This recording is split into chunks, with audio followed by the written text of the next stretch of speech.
இன்றைக்கி 7 மந்த் பேபிக்கு ஒரு ஹெல்த்தியான பிரேக்ஃபாஸ்ட் ரெசிபியை தான் ஷேர் பண்ண போகிறேன். அதுக்கு நான் 1 கப் உளுந்து எடுத்துக்கிட்டேன், 1/2 கப் அரிசி எடுத்து ரெண்டுத்தையும் ஒரு 3 to 4 டைம்ஸ் நல்லா வாஷ் பண்ணி எடுத்து தண்ணி எல்லாம் ட்ரைன் பண்ணிட்டேன். ஒரு ஒயிட் காட்டன் கிளாத்தில் இதெல்லாம் நல்லா காய வச்சு எடுத்துக்கிட்டேன். ஸ்டவ் ஆன் பண்ணி ஒரு பாத்திரம் வச்சு பாத்திரம் ஹீட் ஆன உடனே காய வச்ச உளுந்து அரிசி அதில் ஆட் பண்ணி நல்லா ரோஸ்ட் பண்ணிவிட்டேன். ரோஸ்ட் பண்ணும்போது இது கூட கொஞ்சமாக சீரகம், ஒரு 2 பாதாம் மட்டும் ஆட் பண்ணி நல்லா கோல்டன் ப்ரௌன் கலர் வர வரைக்கும் ரோஸ்ட் பண்ணி எடுத்துக்கிட்டேன்.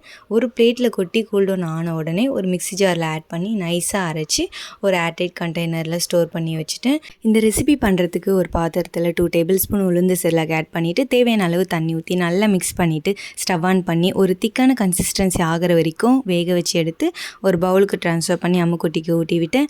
அம்முக்குட்டிக்கு இது வரைக்கும் சால்ட் சுகர் எதுவும் ஆட் பண்ணல. அம்முக்குட்டிக்கு இந்த உளுந்து கஞ்சி ரொம்ப பிடிச்சிருந்தது, நல்லா என்ஜாய் பண்ணி சாப்பிட்டாங்க. இந்த ரெசிபி பிடிச்சிருந்தா லைக் பண்ணுங்கள். இன்னும் நிறைய பேபி ரெசிபி பார்க்கணுன்னா மறக்காமல் சேனலை சப்ஸ்கிரைப் பண்ணி வச்சுக்கோங்க.